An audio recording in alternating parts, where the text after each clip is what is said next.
வணக்கங்களே. திருவள்ளூர் மாவட்டம் திருமழிசை அடுத்த பிராயம்பத்தை சேர்ந்தவர் தான் கார்த்திக். கார் ஓட்டுநரான இவர் மீது பல்வேறு வழக்குகள் இருக்குது.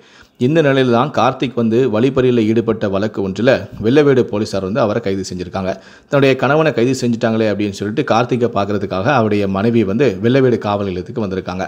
அவருடைய மனைவியை பார்த்ததுமே அதே காவல் நிலையத்தில் குற்றப்பிரிவு பணியில் பணிபுரியக்கூடிய தலைமை காவலரான இயேசுதாஸுக்கு அவர் மீது மோகம் ஏற்பட்டிருக்கு. இதனால் அந்த பெண்ணுடன் உல்லாசமாக இருக்க ஆசைப்பட்ட அவர் என்ன பண்ணியிருக்காருன்னா, அந்த பெண்ணை கொஞ்சம் தனியாக அழைச்சிட்டு போயிட்டு, உன்னுடைய கணவன் ஜெயிலிருந்து சீக்கிரமாக வெளியே வரணும்னா அவர் மீது மேலும் எந்த விதமான வழக்குகளும் பதியாமல் இருக்கணும், அது நான் செய்யணும் அப்படின்னா என் கூட நீ கொஞ்சம் அட்ஜஸ்ட்மெண்ட் பண்ணணும், என் கூட நீ அட்ஜஸ்ட்மெண்ட் பண்ணிட்டனா உன்னுடைய கணவன் சீக்கிரமாகவே வெளியே வந்துடுவான், அப்படி இல்லைனா ஆயுசுக்கும் அவனை ஜெயிலில் இருக்கிற மாதிரி நான் பண்ணிடுவேன் அப்படின்னு சொல்லி அவர் மிரட்டியிருக்காரு.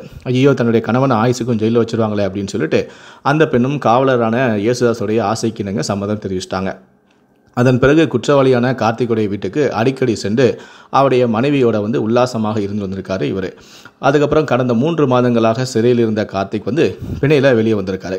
கார்த்திக் பிணையில் வெளியே வந்த பின்னரும் அந்த பெண் மீது இருந்த மோகம் குறையாத இயேசுதாஸ் என்ன பண்ணியிருக்காருன்னா, அந்த பெண்ணை மிரட்டி இவனுடைய கணவன் வீட்டில் இல்லாத போல எனக்கு சொல்லணும், நான் உங்கள்கிட்ட தனிமையில் இருப்பேன் அப்படின்னு சொல்லியிருக்காரு. உடனே அந்த பெண் முடியாது அப்படின்னு சொல்லியிருக்காங்க. நீ இப்போ புருஷன் வெளியே வந்துட்டான்னு நினைக்கிறியா, நான் நினச்சா நாளைக்கே அவனை திரும்பவும் உள்ள தூக்கி போட முடியும் அப்படின்னு சொல்லி மறுபடியும் அந்த பெண்ணை மிரட்டி அடிக்கடி அந்த பெண்ணுடைய வீட்டுக்கு போயிட்டு உல்லாசமாக இருந்திருக்காரு.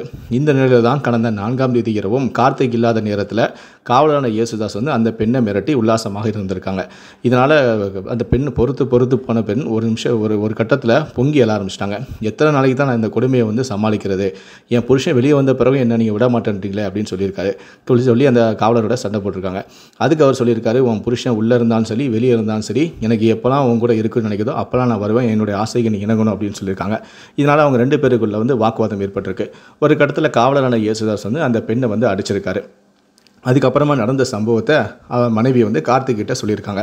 இந்த மாதிரி உங்களை வெளியே கொண்டு வரணும்னா என் கூட அட்ஜஸ்ட் பண்ணணும் அப்படின்னு சொன்னார். இப்போ நீங்கள் வெளியே வந்த பிறகு என்னை மிரட்டி திடீரமாக என்னை அனுபவிச்சுட்டு இருக்காரு அப்படின்னு சொல்லி என்னை எப்படியாவது காப்பாற்றுங்க அப்படின்னு சொல்லி தன்னுடைய கணவன்கிட்ட கதறி எழுதியிருக்காங்க. ஒரு கட்டத்தில் கோபமான கார்த்திக் அடுத்த முறை வரும்போது பார்த்துக்கலாம் அப்படின்னு சொல்லிட்டு அமைதியாக இருந்திருக்காரு. அதே போல் மறுபடியும் காவலரான இயேசுதாஸ் அந்த பெண்ணுடைய வீட்டுக்கு போயிருக்காரு. அப்போ கார்த்திக் அங்கே இருந்திருக்காரு. அவர் அந்த இயேசுதாஸோட பார்த்து அவரோட வாக்குவாதம் ஈடுபட்டிருக்காரு. ஒரு கட்டத்தில் அவங்க 2 பேருக்குள்ள கைகளை பாயி கார்த்திகை இயேசுதாஸ் அடிச்சிட்டாரு. இதனால் காயமடைந்த இயேசுதாஸ் மருத்துவமனையில் அனுமதிக்கப்பட்டிருந்தார். அதுக்கப்புறம் தன்னுடைய நண்பர்களான சில காவலர்களை கூட்டிட்டு மருத்துவமனையிலிருந்து சிகிச்சை பெற்றுட்டு வீடு திரும்பிய இயேசுதாஸ் என்ன பண்ணியிருக்காங்கன்னா, சக காவலருடன் செப்டம்பர் 21ஆம் தேதி திருமலையில் உள்ள கார்த்திகுடைய வீட்டுக்கு சென்று அத்துமீறி காவலான இயேசுதாஸ், சரத் உள்ளிட்ட ஒரு 10 பேர் சேர்ந்து கார்த்திகை ஒரு மறைவான இடத்துக்கு தூக்கி சென்று அங்கு வச்சு சரமாரியாக அடிச்சிருக்காங்க. இதில் பலத்த காயமடைந்த கார்த்திகை அங்கேருந்து தூக்கிட்டு போய் பூந்தமல்லி காவல் நிலையத்தில் போலீஸார்கிட்ட ஒப்படைச்சிருக்காங்க. அந்த காவல் நிலையத்தில் என்ன நடந்துச்சு ஏது நடந்துச்சு எந்த விதமான விசாரணையும் செய்யாமல் பூந்தமல்லி காவல்துறையினர் காவலரான இயேசுதாஸை தாக்கியதாக கார்த்திக் மீது வழக்கு பதிவு செய்து நீதிமன்றத்தில் கொண்டு போய் ஆஜர்படுத்துகிறாங்க. அந்த நீதிமன்றத்தில் ஆஜர்படுத்தும் போது தான் அந்த நீதிபதி கிட்ட கண்ணீருடன் தனக்கு நடந்த இந்த கொடுமையை கார்த்திக் நீதிபதி கிட்ட சொன்னார். மேலும் சில வீடியோக்களையும் காட்டியிருக்காரு. இதை பார்த்து கார்த்திக் மீது பரிதாபப்பட்ட அந்த நீதிபதி கார்த்திகை உடனடியாக பிணையில் விடுவிச்சிருக்காங்க.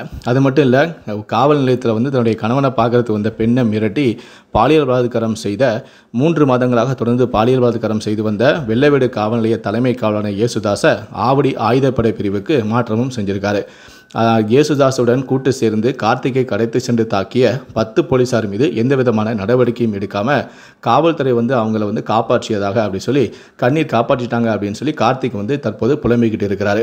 அவருக்கும் அந்த 10 பேருக்கும் சேர்த்து தானே தண்டனை கொடுக்கணும், ஆனால் இவர் ஒருத்தருக்கு மட்டும் தான் தண்டனை கொடுத்துருக்காங்க அப்படின்னு சொல்லி கார்த்திக் புலம்புறாரு. சட்டத்தை பாதுகாக்க வேண்டிய காவல்துறையினரை உதவி கேட்டு வந்த பெண்ணை மிரட்டி பாலியல் வன்கொடுமை செய்திருப்பது காவல்துறைக்கு களங்கத்தை ஏற்படுத்தியுள்ளது. இது போன்ற காவலர்களை மன்னிக்கவே கூடாது. இந்த வீடியோ பார்க்குற நீங்கள் என்ன நினைக்கிறீங்க அப்படிங்கிறத கீழே இருக்கக்கூடிய கமெண்ட் செக்ஷனில் மறக்காமல் சொல்லுங்கள். முடிந்த அளவுக்கு இந்த வீடியோவை மற்றவங்களுக்கும் ஷேர் பண்ணுங்கள். நன்றி, வணக்கம்.